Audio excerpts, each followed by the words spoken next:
Salutations à tous, c'est Boateng. Alors voilà, aujourd'hui, on va pas se retrouver pour un débrief, on va se retrouver pour faire un petit topo d'une personne bien concernée après la grosse défaite face à l'Antwerp, honnêtement 3 buts à 2. Malheureusement, j'ai été au stade et je peux vous dire que ce n'était pas de tout repos. Ça a été un vrai calvaire de subir un tel match. Eh bien, vous l'avez bien deviné sur le titre, la personne concernée est Xavi Hernandez. Et oui, Xavi Hernandez qui, malheureusement pour lui, n'a pas d'excuses cette saison. Autant l'année passée, on pouvait comprendre qu'il n'avait pas un gros effectif dû aux nombreuses blessures et qu'il ne savait pas développer son jeu. Ça lui a quand même permis de gagner la Liga, mais une Liga très très faible, il ne faut pas se voiler la face. Et donc, on lui a laissé allez, on va dire le bénéfice du doute. Le problème qui se trouve là maintenant, c'est que Xavi a une superbe équipe. C'est clair qu'il a eu un match ou deux où il a été un peu déforcé, mais avec quand même des joueurs assez conséquents et des très bons joueurs sur le terrain. Ce que par exemple Koeman n'avait pas, même si voilà, je ne suis pas un grand fan de Koeman. Là maintenant actuellement Xavi, il n'y a plus rien qui va honnêtement. Le topo est catastrophique honnêtement. Mis à part la lancée de Lamine Yamal cette saison et encore, on ne comprend pas pourquoi tu l'as mis directement sur le pour Rafinha qui est inutile. Le coaching est catastrophique. Ça, selon les médias, beaucoup de joueurs se plaignent que soi-disant ils en savent un peu plus que Xavi au niveau de la composition d'équipe, au niveau du coaching. Bon, ça paraît un peu gros, mais c'est quand même inquiétant que de telles rumeurs puissent sortir honnêtement. Ce qui se passe là actuellement, c'est qu'il y a plusieurs points et plusieurs problématiques par rapport à Xavi. Déjà, le premier point, on le sait tous, c'est le jeu. Là, actuellement, le Barça n'a pas de jeu. Le Barça n'a aucune consistance au niveau offensif. Au niveau offensif, n'a maintenant plus aucune consistance au niveau défensif et vraiment un milieu de terrain qui est totalement investi, mais ça j'y reviendrai par la suite. Et du fait qu'on n'ait pas de jeu, ça nous offre aucune solution dans les matchs assez compliqués. On n'a aucune belle combinaison pour des beaux goals, on n'a aucune belle phase qui se crée de la défense en passant par le milieu de terrain jusqu'à l'attaque. Et ça, c'est assez problématique à ce niveau-là. Donc, le problème, tant qu'on n'aura pas de jeu, ben, on ne pourra pas gagner grand-chose. C'est ça la plus grosse problématique. On doit à chaque fois compter sur des individualités, comme on l'a eu pour le cas de Cancelo, des fois Lewandowski à la Liga, ainsi que Joao Félix, ou alors que ce soit Lamine Yamal face au match de Villarreal, ou des matchs de la part de Gavi. Donc voilà, à ce niveau-là, on ne peut compter que sur des individualités. Or, la philosophie du Barça, c'est d'être un club qui a un collectif très fort, qui maîtrise normalement le tiki-taka, même si le tiki-taka, ok, c'est fini, maintenant il est révolu avec les joueurs qu'on a dans le football moderne, c'est beaucoup plus compliqué. Maintenant, il faut un football beaucoup plus offensif et avec un meilleur pressing. Ça, c'est une grosse problématique, c'est qu'on n'a pas de jeu. Ensuite, le Barça a tout le temps, chaque match, un milieu de terrain totalement absent.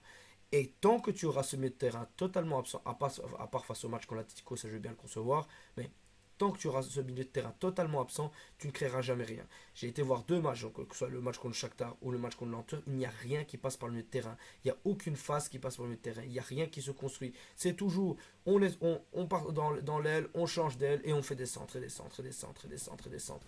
Je suis désolé, on n'est pas un club de district ou de P5 comme on pourrait dire en Belgique, donc là c'est un peu compliqué. Je comprends pas comment on peut arriver à une telle décadence, honnêtement. Tu as des joueurs très très bons dans le milieu de terrain, mais il n'y a aucun jeu qui se produit. Et on n'a rien.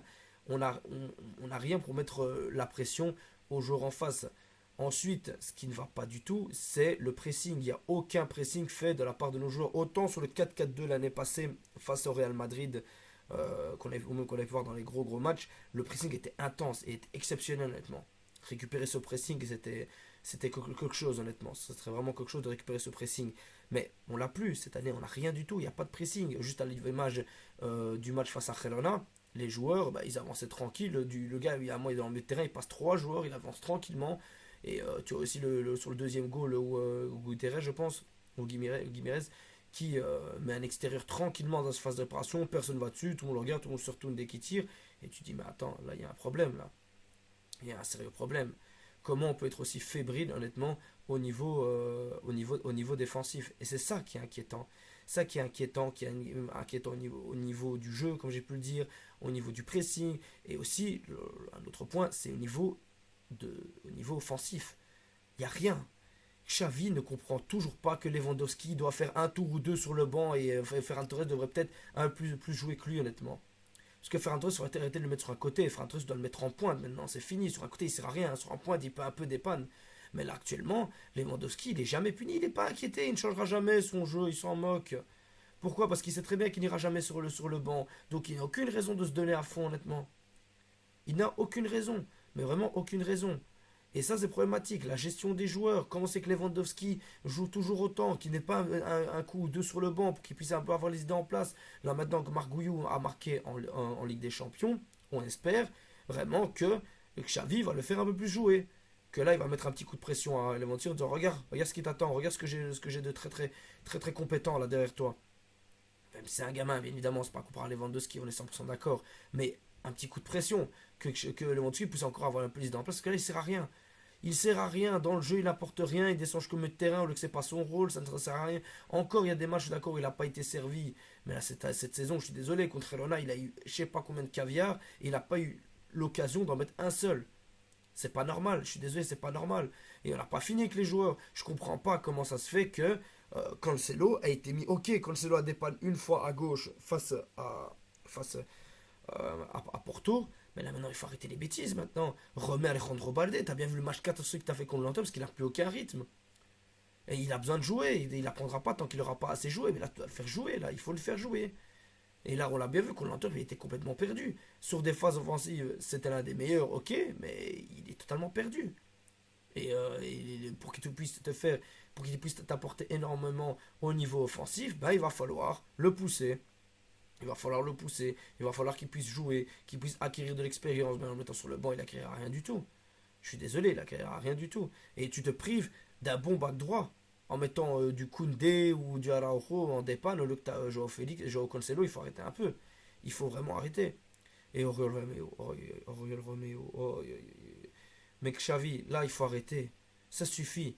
Fais jouer du Casado, fais jouer de la Masia. Là c'est plus possible. Là. Ce n'est plus possible, Xavi. Tu nous sors des Margouillou, des Fermin Lopez, des Lamine Yamal. Tu vas me dire qu'on n'a pas un autre 6 qui pourrait dépanner à la place de Rol Romeo? Tu vas me dire qu'Assado ça fait pas le travail? Mais là non, tu l'as pas mis à l'aise. Là c'était l'occasion de le faire jouer. Et même tes choix, je suis désolé, il y a des moments, il faut faire des changements directement. Tu vois que le gars il est pourri, Roméo. À la 30e tu le sors, dégage, allez dégage, je veux plus te voir. 20e minute, tu le dégages, allez, dégage. Et jamais tu prends la décision, il les prend toujours trop tard. Bon, bah, je vais faire un changement à la 65e, 60e. Non! Mi-temps, tu vois que ça va pas aller, ça dégage, un ou deux qui dégagent, allez, ça fout le camp. Parce que les joueurs, voilà, ils sont tranquilles, ils sont sereins, posés, voilà, pas d'envie, rien, honnêtement. Par se faire humilier par toutes les équipes qui passent. Parce que là, maintenant, ce que Xavi, et ça, c'est le pire du pire qui nous est infligé, les équipes n'ont plus peur du Barça. Vu le jeu qu'on propose, les équipes n'ont plus peur du Barça. Ils savent qu'ils peuvent perdre, mais ils savent surtout qu'ils peuvent gagner. Et ça, il y a une époque, ils ne savaient pas qu'ils pouvaient gagner. Et que ce soit comme là, enfin, à Montjuic ou à l'extérieur. À l'extérieur, c'est normal qu'ils aient confiance. Mais là, même à Montjuic, ils disent bon, on va chercher les 3 points.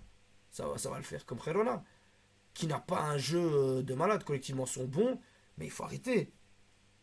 Individuellement parlant, ça, c'est les écraser. Sur papier, ça, c'est les écraser. Avec un bête de jeu, tu es censé les tuer. Le Real a réussi à les tuer, genre qu'on n'aurait pas pu. Même si dans les 15 premières minutes, Girona aurait pu mettre à mal le Real, ils ont réussi à tenir et faire la différence. Ce que Xavi n'est pas capable de faire à ce niveau-là, parce que la gestion n'y est plus, les joueurs, les transferts sont catastrophiques, honnêtement. Roméo, je ne comprends pas. Après, il y a beaucoup de points positifs sur Xavi, bien évidemment. Il y a la part des grands joueurs qui ont pu venir ici au club, c'est grâce à lui, c'est par son nom. Mais c'est pas assez. Et là, actuellement, tous les bons joueurs qu'on avait sont en train de s'éteindre. Il y a une malédiction qui frappe ce club, honnêtement, mentalement, aucun joueur n'y est. Et ça, c'est réellement problématique. Enfin, bref, il y a encore plein de choses à pouvoir dire sur Xavi.